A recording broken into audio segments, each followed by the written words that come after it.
You could take your seats.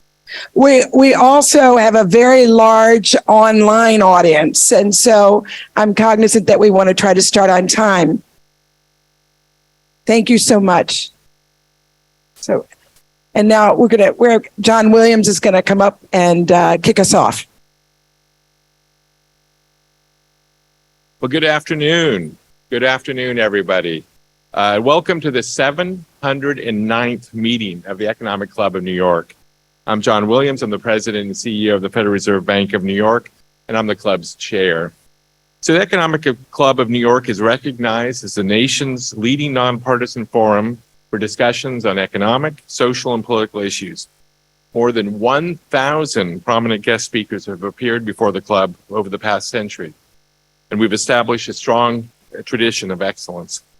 So I'd like to extend a warm welcome to the students who are joining us virtually today, including those from Fordham University's Gabelli School of Business, Mercy College, Georgetown University, Harvard Kennedy School, and the Columbia Business School.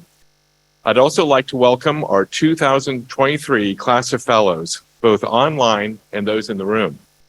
They're a select group of diverse next-generation business thought leaders, and they represent our largest class ever. So now I'm honored to welcome our special guest, Dr. Henry Kissinger.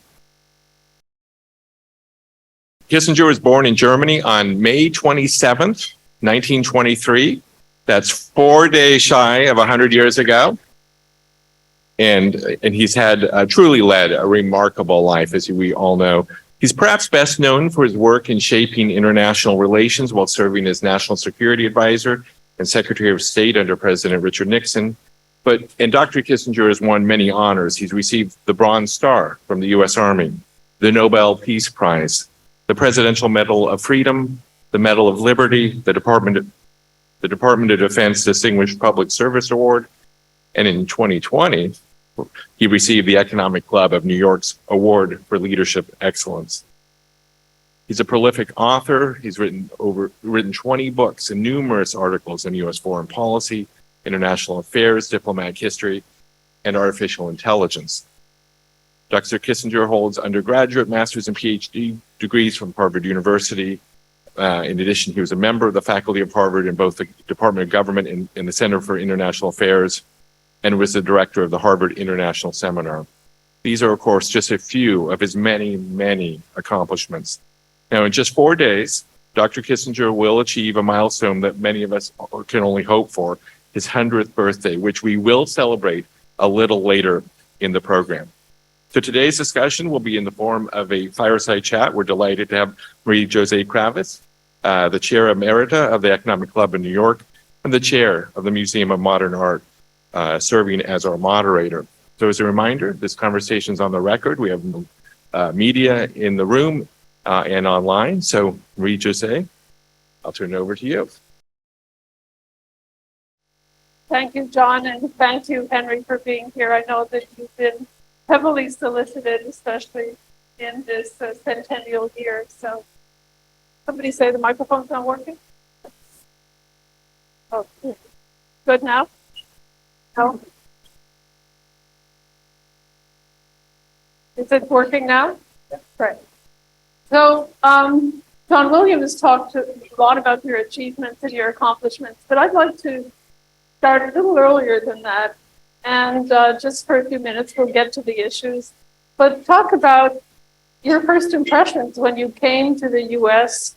as a young teenager. You had to give up your soccer, your football team in Germany, and on all of your habits and friends and so on, and left under duress with your family. And what was your first impression of the U.S. when you very first arrived? I arrived, actually, it was Labor Day of 1938, was September 5th.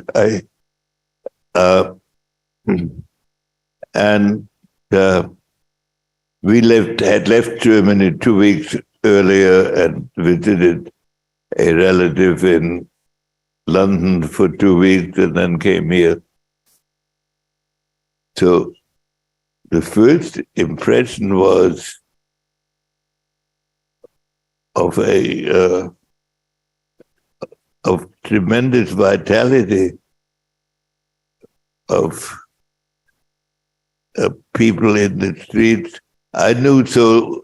I thought the fire escapes in buildings were balconies, and so but the impression was the major impact.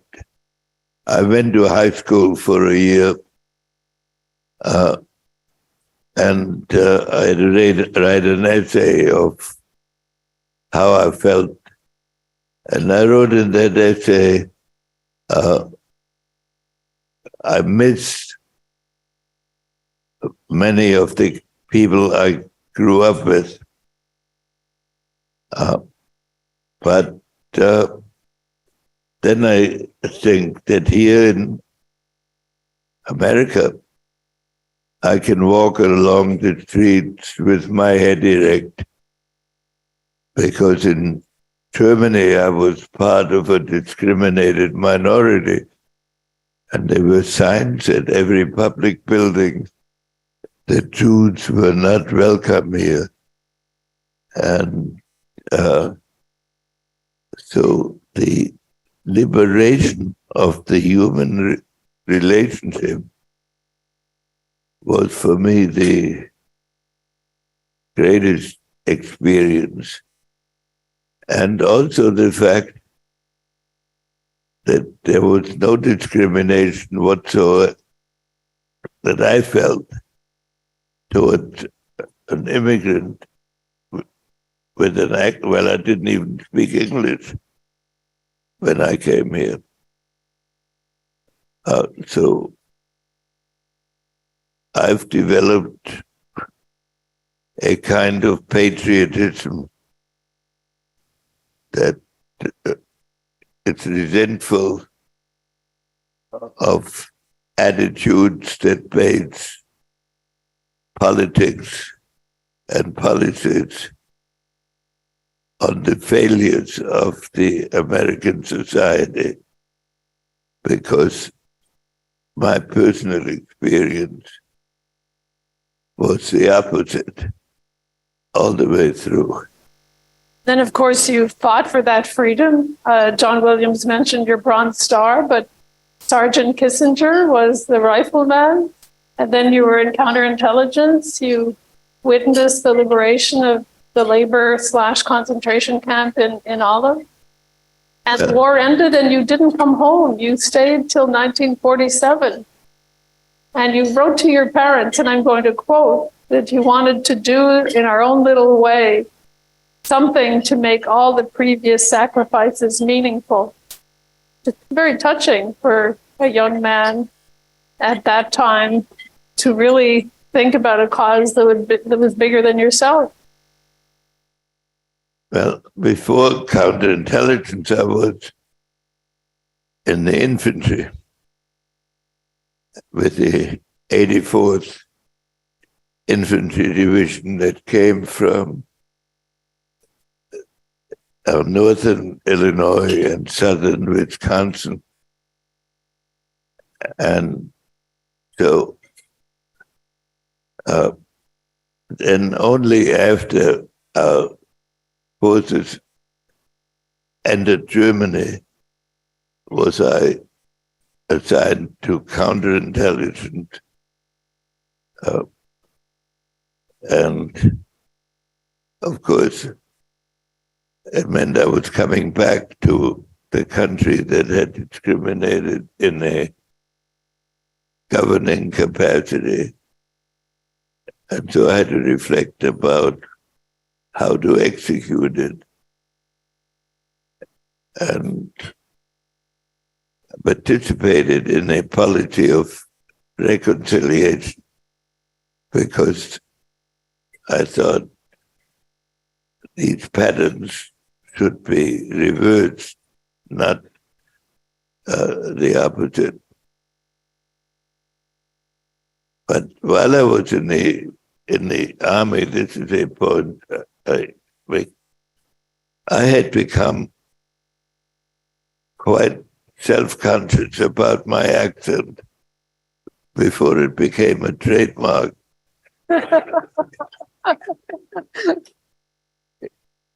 And while I was with the infantry division, nobody ever mentioned my accent. So I thought I had lost it. But going to Harvard soon cured me of that illusion. That's when people reminded me. But I have to say, Harvard was wonderful to me as a possibility of developing and becoming. It was basically a second immigration for me coming out of the army. I stayed 1 year at the European and Intelligence School as a civilian, and then Harvard admitted me and taught me some of my intellectual potential. And it was the most significant experience in my life, even if my politics and Harvard politics have separated since then. But I would say not Harvard politics, but academic politics, because other universities go further than Harvard in their views. But in fact, you refer to that in your book, The White House Years, and here you are brought into the administration by President Nixon. And you mentioned the fact that as you go into public life, that high office really consumes intellectual capital. It doesn't create it. And how important it is when one assumes office to have that stock of intellectual capital. And I wonder if you might comment on that and comment on leaders today and whether the stock of intellectual capital measures up to what you think is required. Well, first, I want to note, when Richard Nixon appointed me as his security advisor, I had never met him, and I had spent many years, about 15 years, as a advisor and in time close friend of Nelson Rockefeller, and Nixon appointed me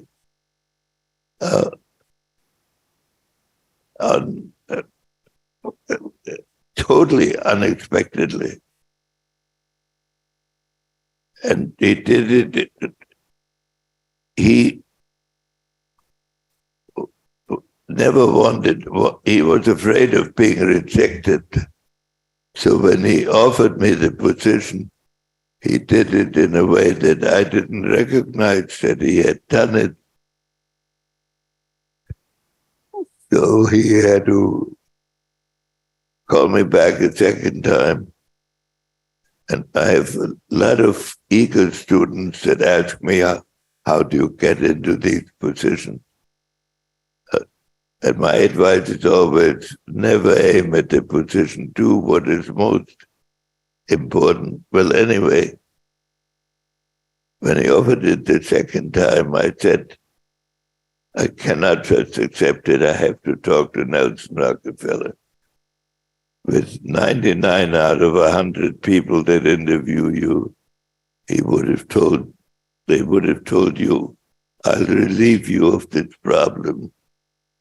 You don't need it. But then I went to Nelson Rockefeller said,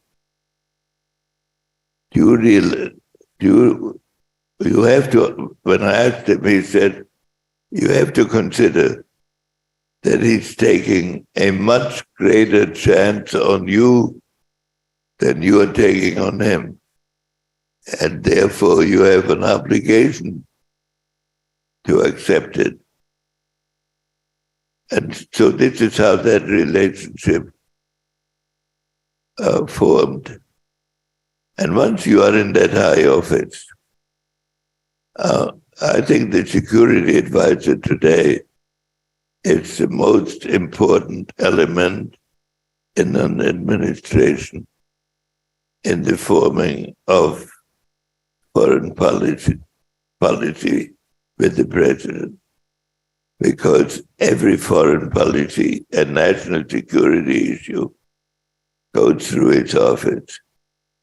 And it's an interesting psychological problem. The cabinet members are 10 minutes away. The security advisor is 30 seconds away from the Oval Office. And in almost every administration in foreign policy, the most sensitive tasks are given to the security advisor and not to the Secretary of State. That's inherent. And so also there's inherent a kind of tension. It hasn't been visible in this administration, but it's been true of many administrations between the Secretary of State and the security advisor. But then you came to a position where you held both positions. You were National Security Advisor. Yeah, I had both. Secretary of State. I had both positions. I was also. Was there tension? Was there tension? It was. And then the State Department is an absolutely unique institution.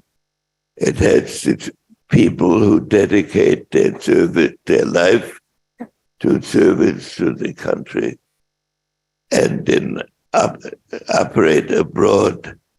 So they basically think that the Secretary of State or the President couldn't have passed the Foreign Service exam. So there is to impose a policy on them that they have not generated is a task for any person coming in. But then it's the nature of these positions of the President, the Secretary of State, all these top positions, that so many problems present themselves every day that you don't have the opportunity to reflect creatively about where you are going.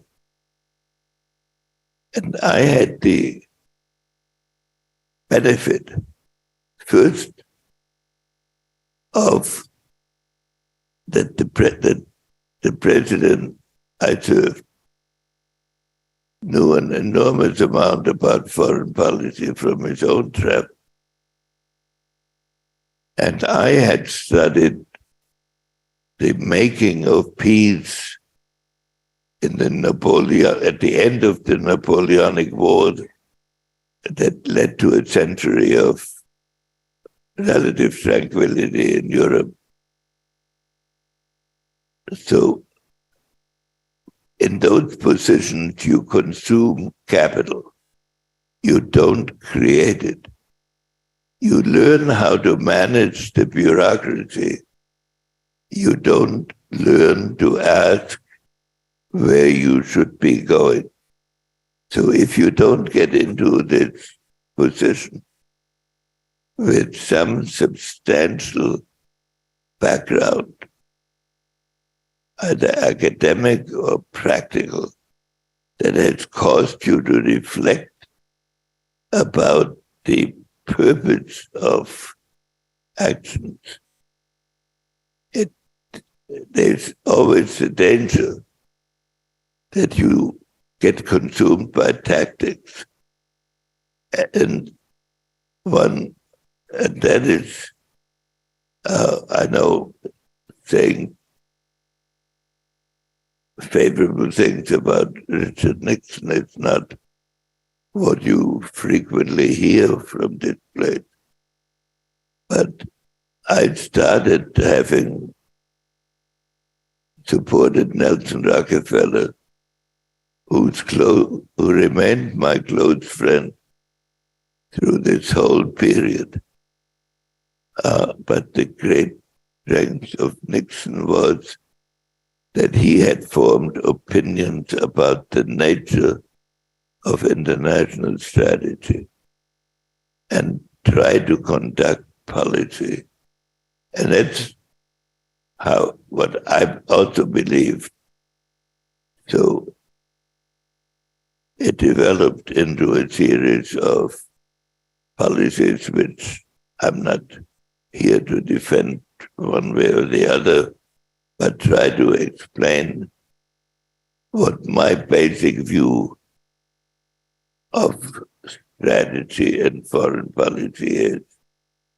That America has to adapt its purposes to the feasible with a long-range view in every administration. And that is the biggest task of every administration. And Marie-Josée invented this subject.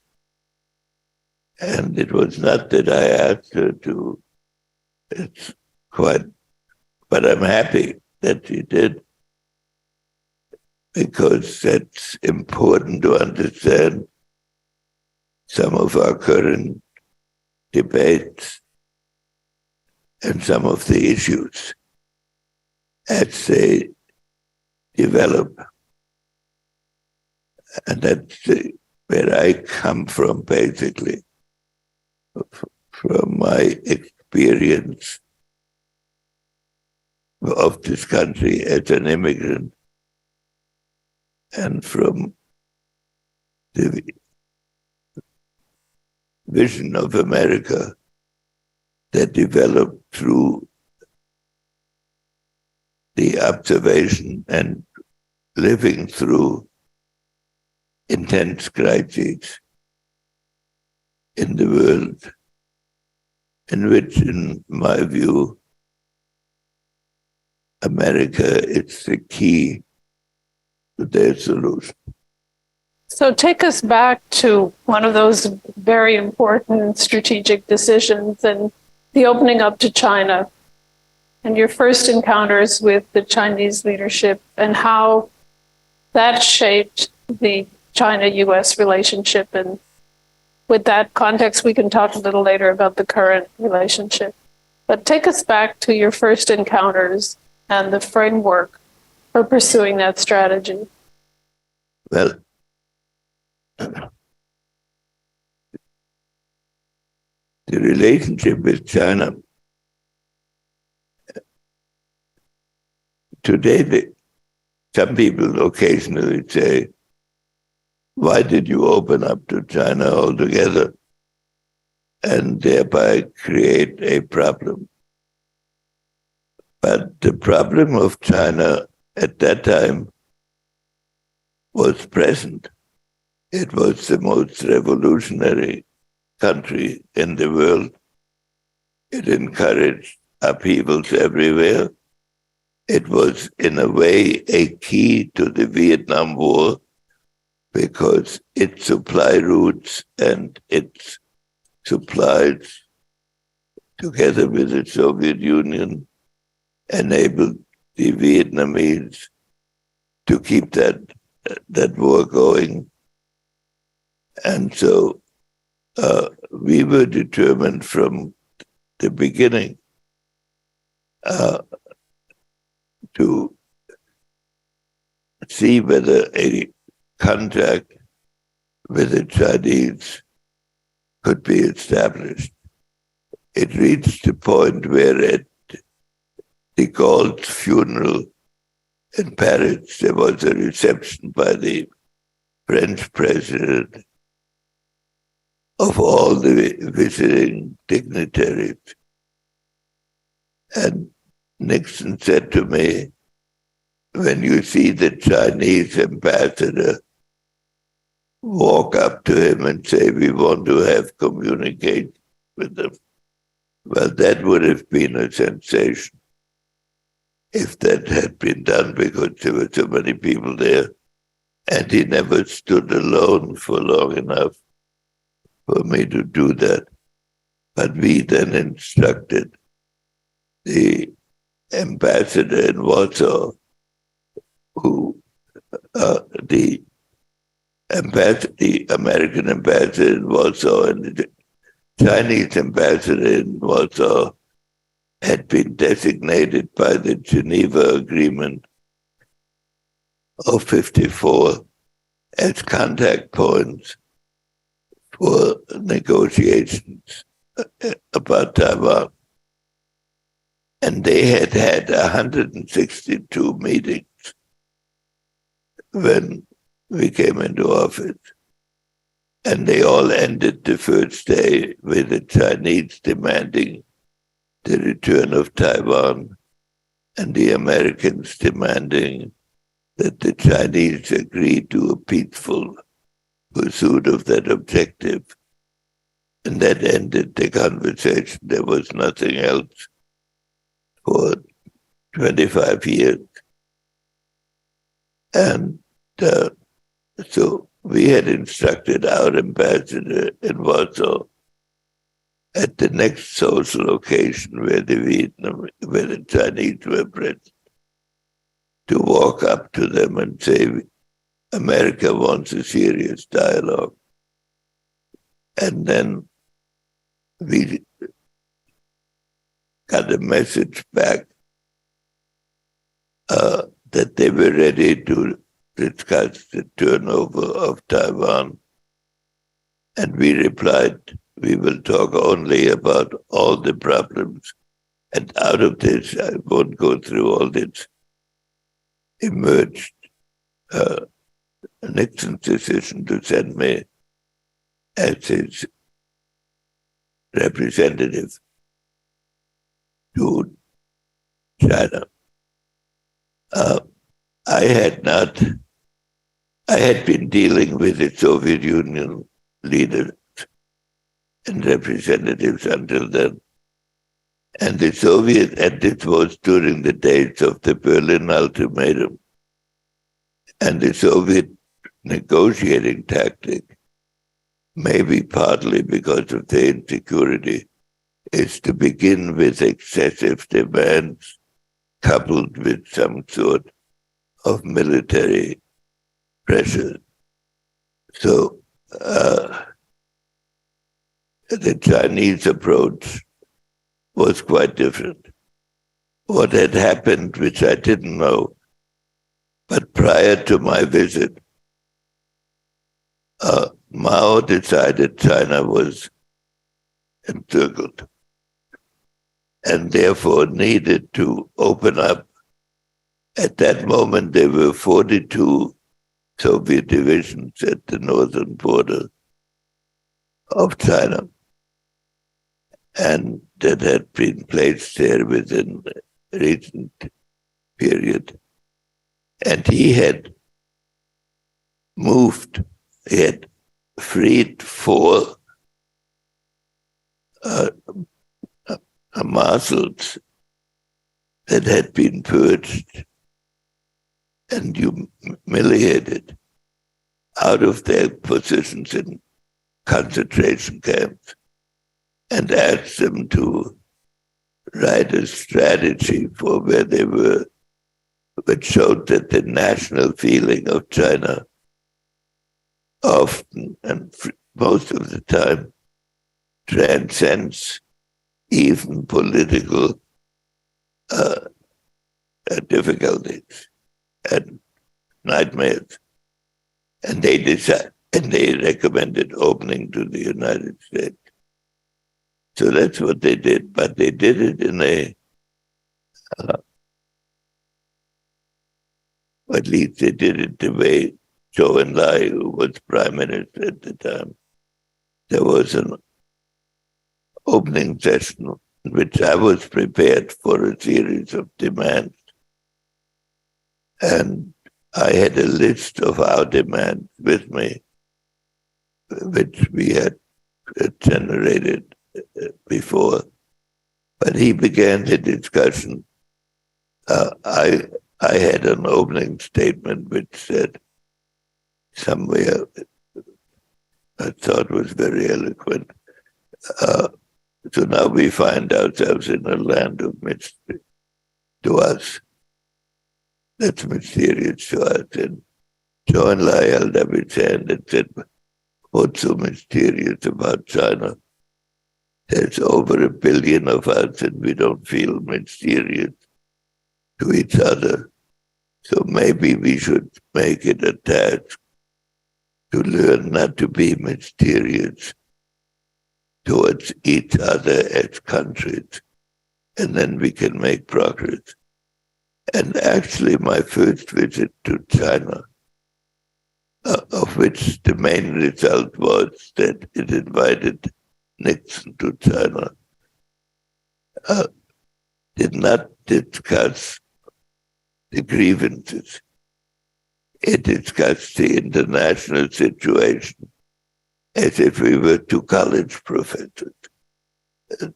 It's publicly available now. And so, ever since in my approach to China and my interpretation of China, my impression is they always aim at first for a conceptual agreement of answering the question, what are we trying to do? We might not agree on that, often don't, but that creates a framework from which you can then go to the concrete issues. And I think in the current situation, it is, in my opinion, more useful when the top leaders meet to concentrate on the essentials of what the purpose of the meeting is, rather than trying to fix some practical problem until that, unless, of course, it can be that a problem is itself very practical and needs to a very general. And Taiwan is in a unique position in that respect. And in fact, Mao did talk to you about Taiwan. Well, the evolution of that is important because I think it has some relevance to the current situation. When after the secret visit, I made another visit to China to prepare the communique that Mao and Nixon were going to. That was nearly 3 months. No, it was 3 months before Nixon would get there, because we thought that if Nixon and Mao deadlocked, and Nixon was in China at that point, that would be a very difficult situation. And so we tried to work out the communique in its outlines ahead of time. And so we came up with an outline that was somewhat unprecedented in the sense usually communicates at the end of these meetings, as you can read in the newspapers every day, have a list of agreements and of general consensus. In this agreement, in this communique, each side lists its own position separately and often differently from the other, but it's part of a common communique. And so that gave us a chance in a communique to state our position on Taiwan fully. And we stated it as opposition to any military use, to any military attempt to take over Taiwan. But we also put into that communique a general statement of one China, which was expressed as that the Chinese people have asserted a belief in one China. The United States does not contest or challenge that proposition. We didn't choose between Taiwan and Beijing. We just stated that as a general. So this became part of the communique before Nixon met Mao. And then when Nixon and Mao finally met, Mao pretended that any concrete issue that came up, Mao said, I'm a philosopher, I don't deal with issues like this. Let Kissinger and Zhou Enlai deal with that. But when it came to Taiwan, he had a concrete position. And he said, there are a bunch of counter-revolutionaries.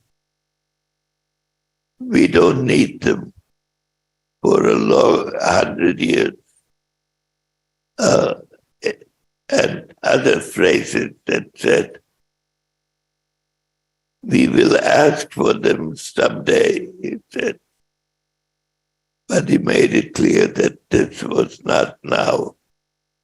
And therefore, this created the framework that then was elaborated in the Nixon administration and continued in every other administration until very recently, of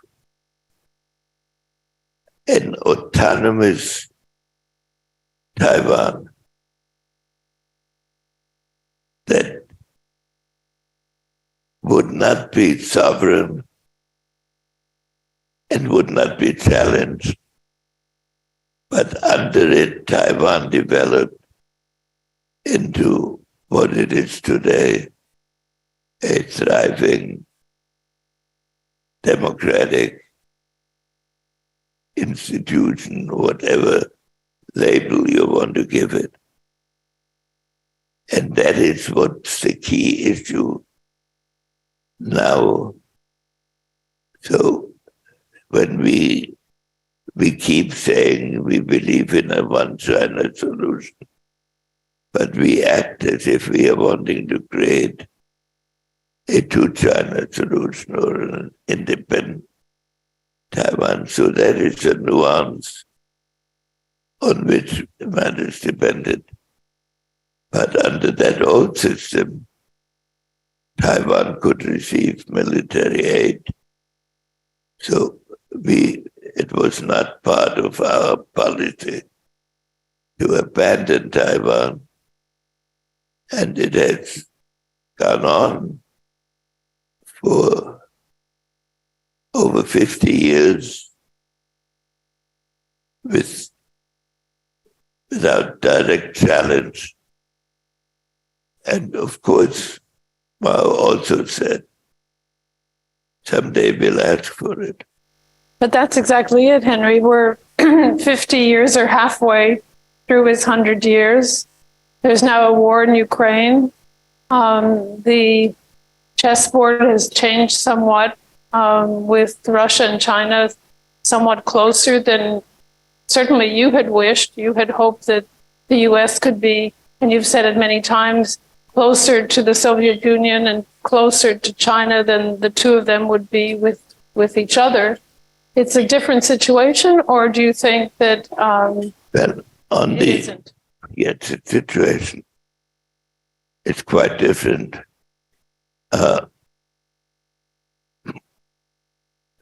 China has become stronger than anybody anticipated. And that is a reality in itself. I was not in government when the major decisions on the economic recovery were taken. But nobody, I remember sending, or there was a group of very senior CEOs who went to China in around 75. No, it was just after I left government. And they came back and said the situation for economic development was hopeless because the economy was used to promote employment for its own sake without any direction of where the economy as a whole was doing. Well, anyway, turned out to be totally wrong. And over 20 years, the Chinese developed a military capacity, and above all, an industrial capacity that made them one of the great economic powers, the second economic power in the world. When you conduct foreign policy, geopolitically, as I believe it should be, one has to gear it, one has to understand another country's capacities. And therefore, the basis of the relationship was bound to change when China became an intense economic competitor. When we opened to China, China ranked below Honduras in terms of foreign trade with the United States. 20 years later, it had developed the capacities that we now are aware of. And so now the issue is this a strategic issue or an ideological issue or both? Some people think or act as if it were a purely ideological issue that can only be ended by the transformation of the Chinese system. I leave that question open. If the day-to-day conduct of policy is aimed at the transformation of the system, that means that we are in a state of permanent confrontation. And as technology grows and is acquired by both sides, and as the essence of the new technology is that geography no longer protects because distance no longer matters. And that difficulty of identifying targets disappears because every target is 100% vulnerable. And when you add to it all the cyber and other, then a conflict militarily between the two sides takes on another dimension. And so my view is we need to be always strong enough to resist any pressures. And we must always be ready to defend what we define as our national vital interests. But we must also be clear what our vital interests are and to stay within those bounds,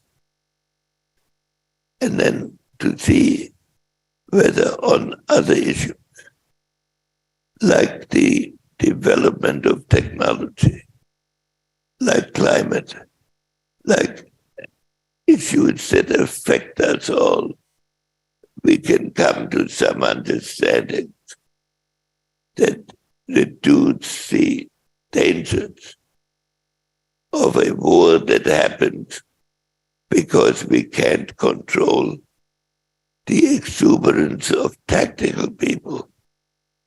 And I always urge people to read about the outbreak of World War I. Read about July 1914, where no country intended to go to war, but dragged itself into a war that killed over 20 million people, and which they then couldn't settle. There were some discussions in 1916, and the leading countries at that point had decided they wanted peace without victory. But they had already lost over 1.5 million people, and they didn't know how they could go back. So they had to come to America to help solve it. But it took us a while to get ready, even to think of it, and then another while to do it. And so in the end, these huge casualties occurred. But that was nothing compared to what a major high-tech war is today. So my views are always, we absolutely have to defend our vital interests. And we must stand by the countries that have cooperated with us. But we must see what possibilities might exist in the direction that I have sketched. And that takes two. And it requires for China to adopt a similar attitude. And that's the key issue now. So, Henry, we could go on about China, but we have only a few minutes left, and I'd like you to comment on Ukraine. And you mentioned, in fact, possibilities, discussions, dialogue. Well, is that in your framework for Ukraine? Well, with Ukraine, I strongly favored the creation of an independent Ukraine at the end of the 1980 period. And I thought it was essential to have an independent Ukraine. And therefore, I favor the defense of Ukraine. And I've I strongly support the administration policy to this point. I think now we're at a point where we have achieved our strategic objective in the sense that the military attempt of Russia to absorb Ukraine has failed. And now we're in a phase where the lines between the countries will have to be drawn. And one has to remember that the Ukraine that was within the Soviet Union was a creation in part of Stalin, who put a lot of Russian-speaking parts into Ukraine. Well, I agree also that Russia should not make any gains as a result of military action. But I also think, and I have said so publicly, that the time has come to begin talks about a ceasefire, preferably maybe after the offensive that is now planned. And I have not agreed that there is no communication with Russia whatsoever in this period, because Ukraine will be the most heavily armed country in Europe as a result largely of American action, which I strongly support.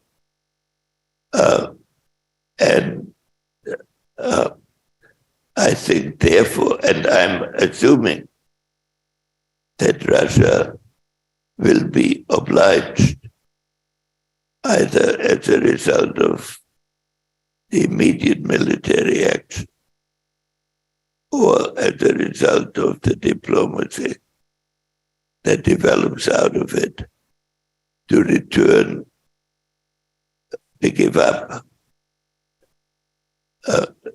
the essence of the conquests they have now made. But I am also thinking that the Russia that has existed now for 600 years has been an element at key periods of equilibrium against Sweden, against France, against Germany. And now, when the issue has become global, the center of Asia has been partly stabilized by the existence of an autonomous Russia. So we should have an outcome, which we have practically reached, of a strong, independent, autonomous Ukraine. And now I am in this strange position when the proposal to include NATO, Ukraine into NATO, was first made. I opposed it on the ground that I thought the better strategy was to build Ukraine into a bridge between Russia and the West, and not an outpost for either tempting conflict. That policy was not carried out and contributed to the war, but nothing excuses the scale with which Russia has conducted the war and the methods that they used. But so now that we are at this point, I believe that at the end of the successful war, Ukraine should be a member of NATO to protect it against Russian attacks and to restrain or constrain its own temptations for further aggression to its territory. And I think this is a stabler outcome than the outcome about which I read so much of keeping it totally neutral and pour enough arms into it that it can defend itself by itself. I support the support we've given it, but I rather have it part of an international system than than as a separate component. So that it's going to be a big debate. And strangely, the countries who came together in defending Ukraine when it was attacked don't seem to want to undertake a commitment to defend Ukraine in peace, which seems to me easier to carry out than, but that is going to be a key issue. And in the future, with the current strategy, I think it has to take its course through this offensive. But I don't want to get into that.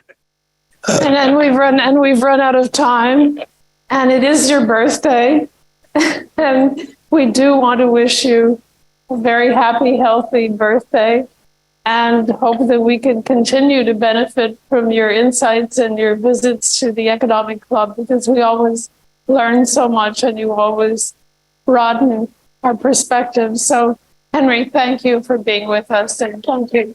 Happy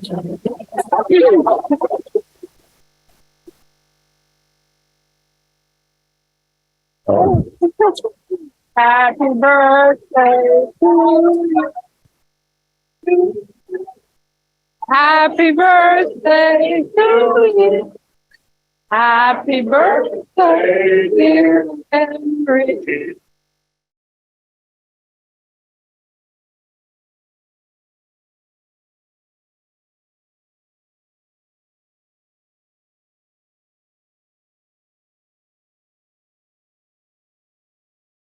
Well, happy birthday, Dr. Kissinger, and many thanks to both of you for an outstanding discussion and sharing your time with us today. So thank you for that very insightful discussion, which I can see everybody appreciated. So there are a lot of new faces today. So my role here is to let you know that the club will host a complimentary one member, one candidate reception at the University Club tonight at 6 p.m. We invite all members to bring your prospective member candidates. June is also shaping up to be a great month for guest speakers. On June, we have Mark Rowan, the CEO of Apollo Global Management. On June 26th, we have Karen Cornell Tambor, the co-chief investment officer at Bridgewater Associates. And I'd also like to give a reminder about our member peer exchange events where members gather to discuss shared topics of interest. Members hosted 2 last week, and there's more to come this summer. And finally, I'd like to take a moment to recognize the 362 members of the Centennial Society who are joining us today. Their contributions continue to be the financial backbone of support for the club.